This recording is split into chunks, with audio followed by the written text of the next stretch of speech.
am God. I am nothing, consuming passion, all engulfing. I am fire enveloping the universe, reducing it to chaos. I am nothing, reducing it to all-consuming passion, all engulfing. I am fire enveloping the universe, reducing it to chaos, all engulfing. I am fire enveloping the universe, reducing it to passion.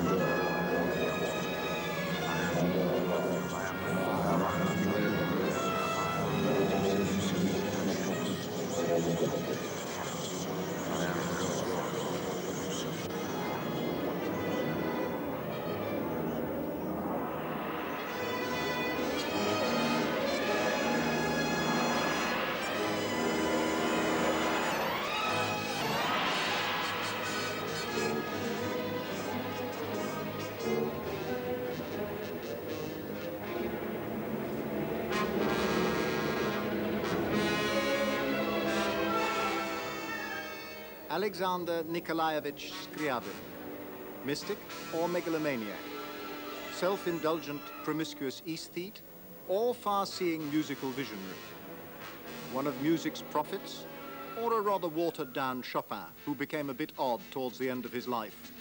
Certainly, if you like your mysticism on a bed of nails, then he's not for you. Everything about him has this sensuous, opulent fragrance. Scriabin's states are states of the spirit and mind, basically. Or, in other words, what represents the most sublime elements in our existence, after all. And his ecstasy is the ability to create. The music you've just heard is part of Scriabin's poem of Ecstasy. At the end of the program, we're going to have a complete performance. Ecstasy is one of Scriabin's recurring preoccupations. To come to terms with statements of his like, I am God, or I am ecstasy, we have to try and enter the very different world he was a part of, the Russia of the late 1800s that was to crumble in the First World War and then be swept away by the Communist Revolution. But first, let's talk about Scriabin himself. Many things conspired to make him unusual. For a start, he was very small, only 5'1", which is perhaps why he was known throughout his life by various diminutives, like Sasha, Shurink, Scriabusha, Sashkina, to mention but a few. He looked dapper and fragile. In fact, people often considered him rather effeminate. He used to blame this on a childhood dominated entirely by women. His aunt Lyubov and her sister, and his grandmother, his babushki as he called them. Scriabin hardly knew his father, who worked for the Russian Foreign Service abroad, and his mother died when he was 2. Maybe this feminine, cosseted ambience explains why, throughout his life, his friends were invariably huge and gruff. Scriabin was born in Moscow in 1871, on Christmas Day, actually. He came from a typically upper-middle-class family, untitled but of noble blood. Most of his relatives served in the Tsar's army, and he himself spent 5 years from 11 to 16 in the Moscow Cadet Corps, where he was teased mercilessly. Once he was even forced to drink ink. But his musicality had already long been recognized. Aunt Lyubov had taken him to play to Anton Rubinstein when he was only 7, and at 14, while still a cadet, he became one of Sviriev's pupils. Sviriev was a superb piano teacher. To become one of his few students meant certain entry into the Moscow Conservatoire. He produced some of Russia's finest pianists, among them Rachmaninoff, who was a direct contemporary of Scriabin, seen here still in his cadet uniform. But Sviriev was also a notorious quirky homosexual, and his pension of young gifted boy pianists was often called his harem. He had them personally kitted out by his English tailor, took them to his private box at the opera, where they stood in a row behind him, removing their gloves and clapping when he did. He taught them about good food and wine, and made them light his many cigarettes and carry his ashtrays around for him. In 1888, the Moscow Conservatoire, where Scriabin was dubbed Pussycat by his fellow students, was a young institution, just over 20 years old. Many of its staff were young too. Safonov, huge and gruff, and then in his 30s, taught Scriabin piano. Ariensky, in his 20s, and later to die of drink, taught him composition. Ariensky loathed Scriabin and failed him in his final composition exam, thereby stopping him from winning the great gold medal. It went to Rachmaninoff instead. Society in the Tsar's pre-revolutionary Russia was polarized. The poor were very poor. Only 10 years before Scriabin was born, the Tsar liberated 23 million serfs, that is half the then population of Russia. Serfdom was a form of slavery. Serfs could be bought and sold. Their owners had the right to flog them, literally to death. The rich, on the other hand, were often bored. Bored in the way Chekhov portrayed so admirably. Endless parties and drink, or long winter evenings of card games and desultory conversation. Upper-class Russians were proud of their sensibility and imagination. Think of some of their literary heroes, like Raskolnikov in Dostoevsky's Crime and Punishment. They were often faddy and quirky in their beliefs. This was, after all, the time of Rasputin. Many had a sense of foreboding, of impending doom, Scriabin not least among them. Boredom often led to heavy and constant drinking. Russia was also a cultural bridge between East and West. Hundreds of years of Tatar domination left an Asiatic flavor, particularly in the more eastern cities, like Moscow. Here lived the merchants and landowners, amongst the 40 times 40 churches. Little wonder that pealing bells evoked such a response in Muscovites. It was as a reaction against this Eastern influence that in 1703 Peter the Great had started the new city of St. Petersburg, looking westward for its architecture, style, and way of life. Here lived the Tsar's court and the empire's bureaucrats with their endless social rounds. A city, as one Russian poet said, of insomnia, cigarettes, and alcohol. Today, Russian names loom large in modern music, both as composers for the opera house and concert hall, and as performers, where certainly for the present, they sweep all before them. It is hard to realize what comparative newcomers they are. Before Glinka wrote his first opera, A Life for the Tsar, in 1830, there was virtually no such thing as Russian music. Then suddenly, within the space of 50 years, we have Balakirev, Rimsky-Korsakov, Tchaikovsky, and Mussorgsky, pronounced in Russian Mussorgsky, to mention only a few of the more famous names. True, these were mostly amateur musicians, in the sense that they earned their living doing something else. Borodin, who once said to Liszt, "I'm only a Sunday composer," was a doctor. Rimsky-Korsakov was a naval officer, Mussorgsky a clerk in a ministry. But inevitably, professionalism soon followed, and by the end of the 19th century, the Russian musical scene was set. Scriabin was among the first to survive on his fees as a composer and pianist, bolstered up by a little patronage. Deeply influenced musically by the West and philosophically by the East, he was to lead Russian music into the 20th century. After graduating from the Moscow Conservatoire, Scriabin continued to live with Aunt Lubev while doing the social rounds and building up contacts. He became a heavy drinker. At 22, he had the immense good fortune to meet Mitrofan Belayev. Belayev was a multimillionaire, a patron of the arts, a misogynist, and again, huge and gruff. Despite 35 years' difference in age, they became close friends. Belayev owned a music publishing house in St. Petersburg, and his support of Russian composers was legendary. He gave Scriabin a monthly payment in return for the right to publish anything he composed. Belayev was a hard taskmaster. He chided, even bullied the young composer, as his letters show. Scriabin replied. He wrote Belayev 184 letters, some obsequious, some protesting.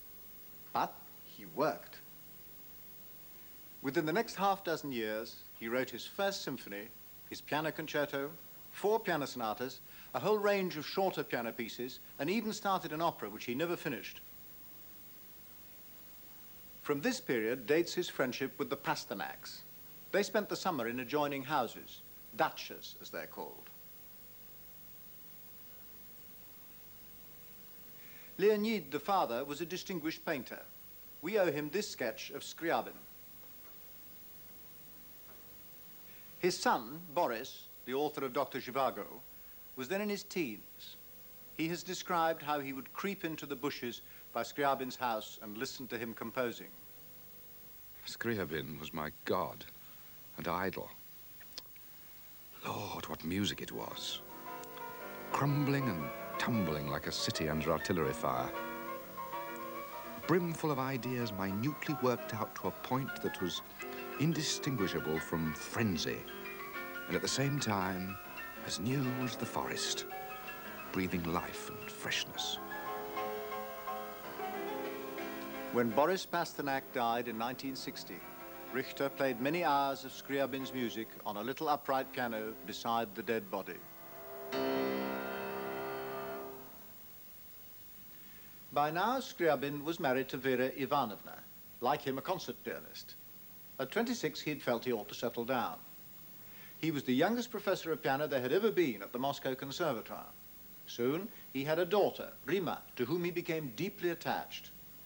The calm of this period in his life is reflected in a short orchestral piece called Reverie.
When I was a teenager, I had a period of great infatuation with Scriabin.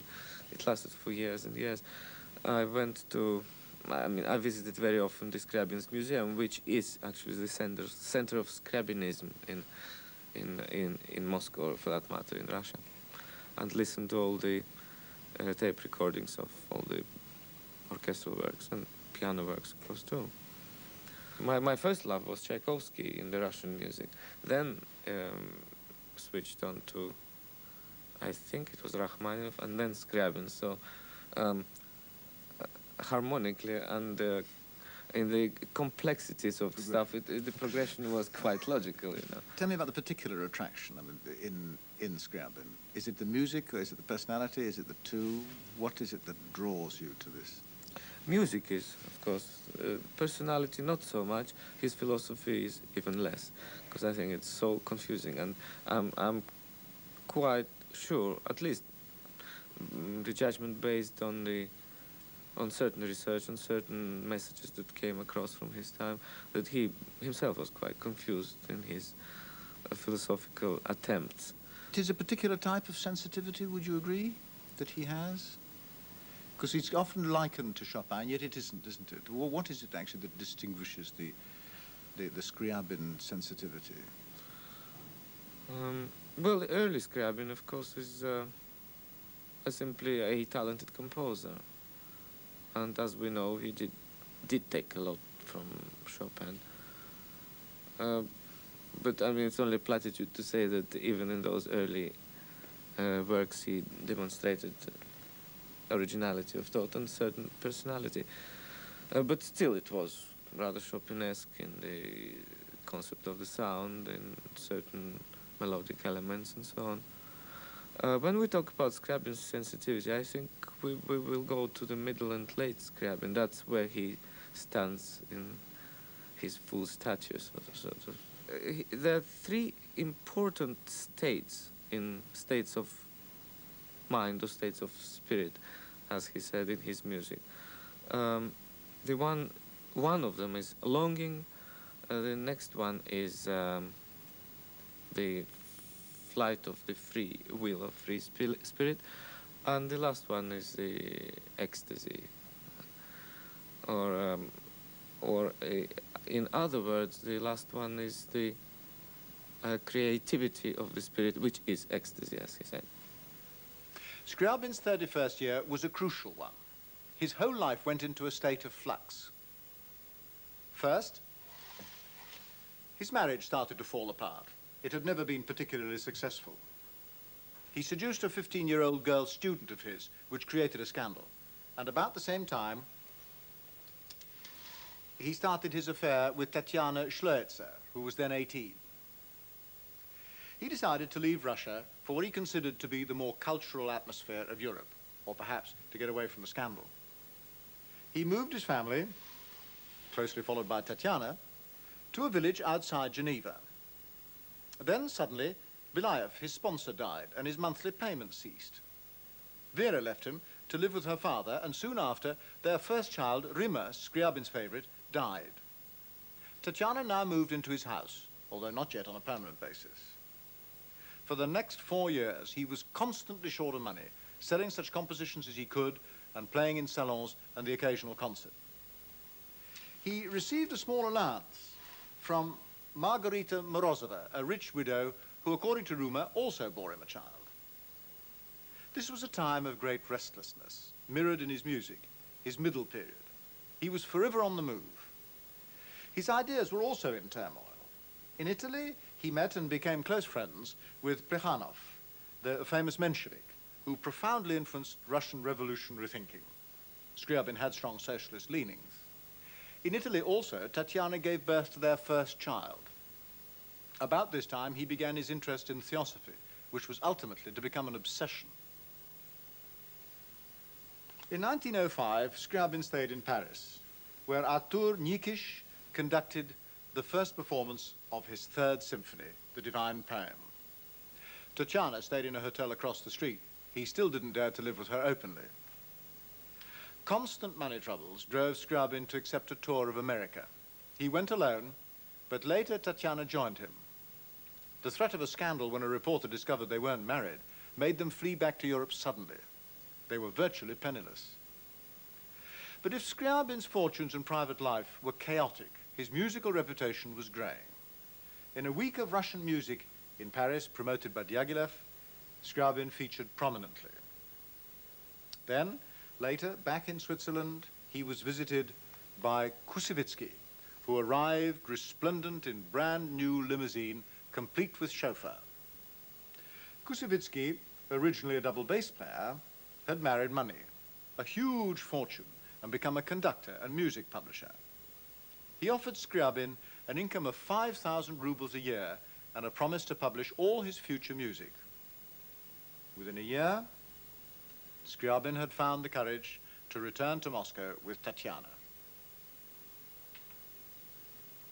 There are virtually sort of two Scriabins, aren't there? There's the Scriabin that most people identify with quite comfortably from the point of view of the musical language, and then there is the late Scriabin that many people find very strange. Can you sort of lead us from the sounds that we would find quite comfortable in early Scriabin through and show us how this developed?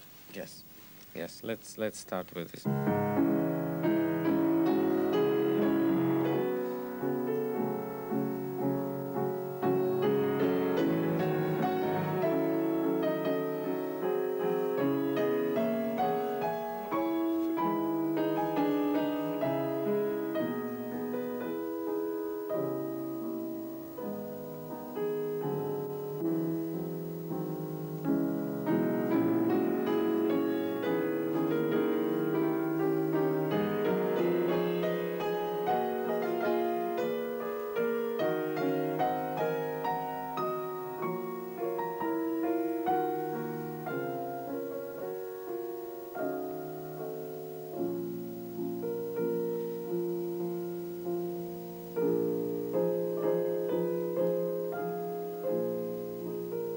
This is Chopinesque, of course.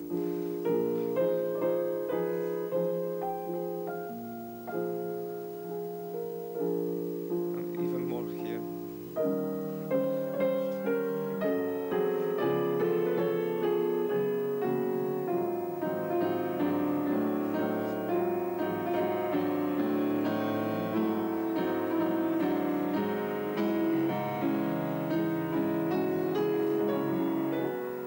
And so on. Yes. Well, you can see that this is easily accessible. It's easily understandable. What was it that you played? This is the early etude, C-sharp minor.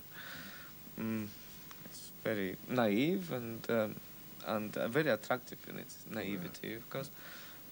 Beautifully composed and Chopinesque, of course, but not entirely. Of course, there are already foreign elements to Chopin. Yes. Now, what happens to this? It starts to change somewhere around about the fourth sonata, really, doesn't it? That you.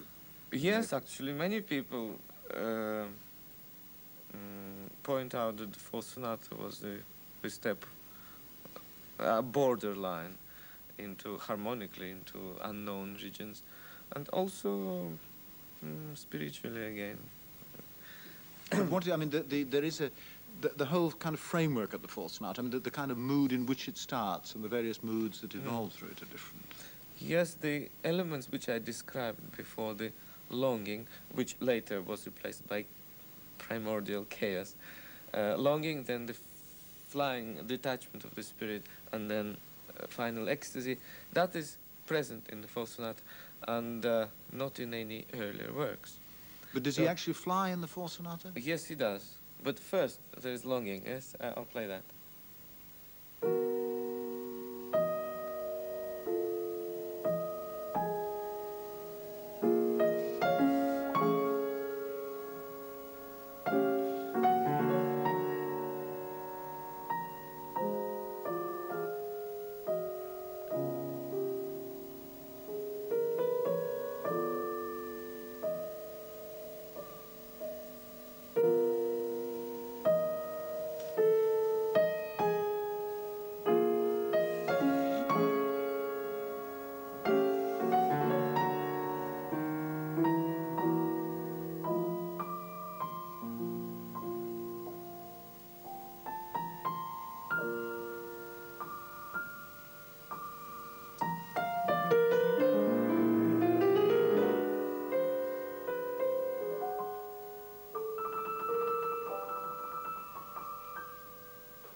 And so on.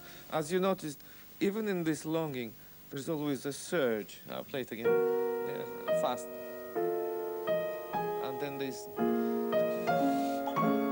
always the striving upwards. And then it happens, of course.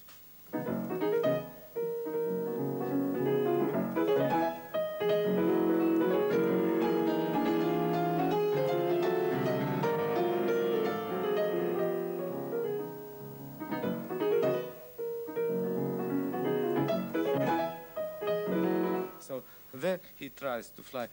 Actually, I remember that an old professor who used to know Scriabin told me, all this Scriabin, he always tries to fly, it never works.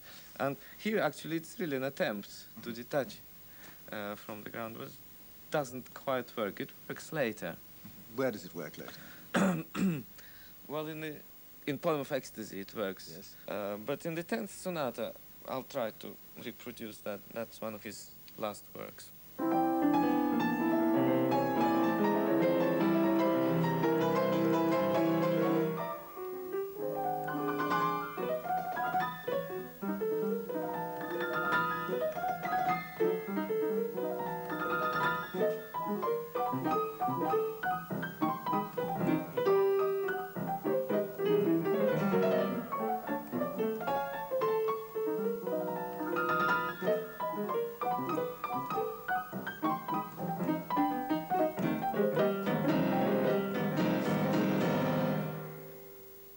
And back to the chaos.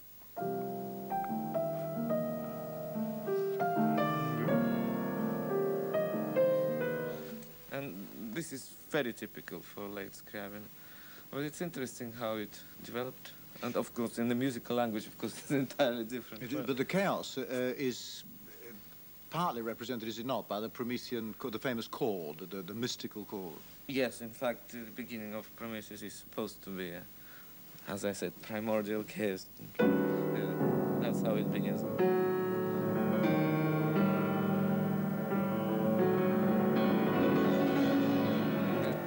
That's right. In the 10th sonata, actually, there is a place where he uses exactly this chord in various inversions.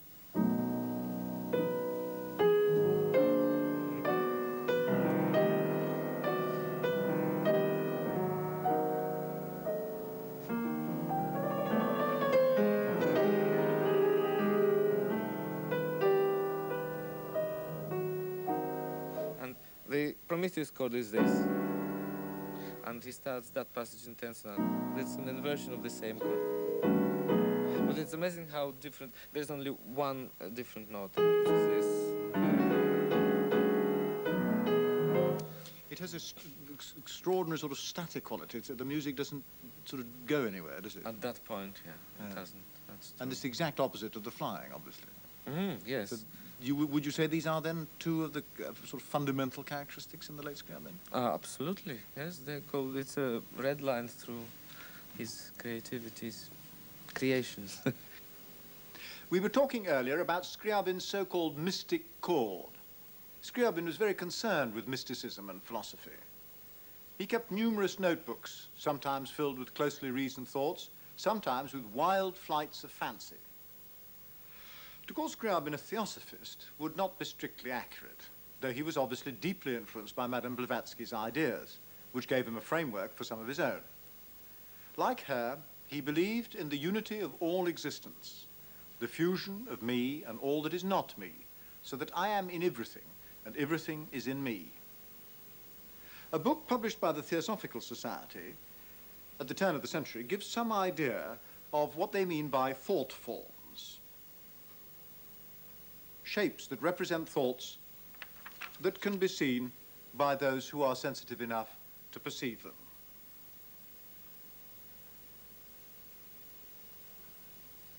This book also gives a tabulation of the meaning of colours. For instance, this bright red here, this means pure affection.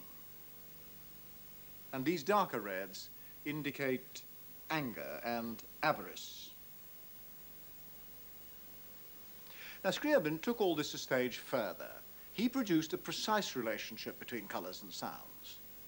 In his symphonic poem, Prometheus, there is a line in the score devoted to the colour or colours he wanted projected during his performance.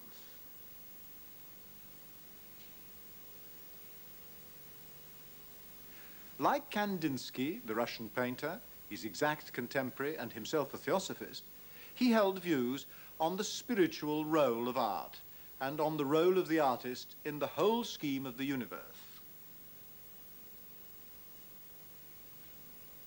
Scriabin believed he was someone very special, someone through whom ideas could be expressed so as to influence all mankind. He believed that his music was a vehicle for a power far greater than himself, to influence the whole universe. He became so obsessed with these ideas that in his last years he put everything aside to compose a huge work called The Mysterium. It was to be the fusion and acme of all artistic expression. In addition to full orchestra and chorus, it would use lights, perfumes, tastes and processions, even bells in the clouds. He would open a school in England to train the singers, since he felt this country was more sympathetic to his mysticism. He studied Sanskrit so he could write his own libretto. The performance, however, was to take place in the land of the ancient wisdom, India, somewhere in the Himalayas. It would last 7 days and be so powerful that the universe would dissolve, the material become the spiritual. Before actually laughing, we must remember that this sort of extravagant thinking was not that uncommon at the time, the eve of the 1914-18 war. In the event, the whole project came to nothing. On a concert tour in England in 1914, when incidentally he signed the visitor's book at the Theosophical Society in London, he developed a nasty pimple under his moustache. It was lanced, and although in pain, he played the solo piano part in Prometheus with Sir Henry Wood. But the following year in Moscow, the pimple returned, and in spite of repeated incisions, developed into general blood poisoning. His last words were, "This pain is unbearable. This means the end. But this is catastrophe." He died in April 1915 at the age of 43. To what extent are you actually convinced, having lived and worked within the music for a long time, that he did actually have mystical experiences? There's no evidence that he had any mystical experience. That probably you mean, in a sense, telepathic experience. Yes, or ESP or anything. Yes, no, there's no evidence at all. I think once only he thought he had something, but that could have been his imagination, simply. There is no convincing evidence at all. He had impossible ideals and ridiculous ideals, but then he had one important thing, that art has a mission to transform people, or let's put it in very simple words, to make people better human beings. That's important for me, and I take it very seriously. I believe in it too, that if there's anything worthwhile in my work, playing the piano or doing whatever I do with music, it is to make people better through the music.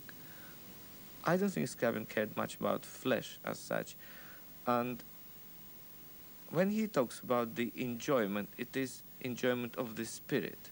Now, what he meant by that is difficult to understand for us. I don't know if he understood entirely, but it's nothing to do with flesh. Let's start with that. It's spiritual sensuality, right? Now, the next thing I'd like to say is that perhaps he saw much ahead of his time, and even of our time.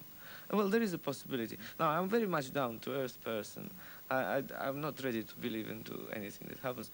But I have read something about people who assert that they experienced out-of-the-body existence. Now, whether it's true or not, but the evidence is very strong. And what is interesting is that scientists are very interested in it, and there is very serious research going on, even in the Soviet Union, and even for military purposes, actually. Well, in any case, now, it's interesting. Those people, most of them never heard of Scriabin, probably, but they all said that in those moments of, or not even moments, sometimes hours or days of out-of-the-body experience, they experienced complete well-being and had very acute senses. They could feel everything stronger, better, and they felt wonderful. And in fact, they said ecstatically wonderful. Now, think of that. And there was no question of enjoyment of the flesh or anything like that. So let us not associate Scriabin luxuriousness with the luxuriousness of, I don't know, eroticism or gluttony or something like that. You know, there's nothing to do with that. Once we realize that, I think there'll be much more scope for understanding and enjoying his music. And I think it's the positive approach to his music. The only, I mean, the stumbling block is his frequent association in describing spiritual states in terms of fairly specific fleshly pleasures, petals or lovemaking or embraces or whatever. Right. And I think, I mean, you're suggesting that we have to make a quite clear dissociation between that imagery and what he is actually describing. Right.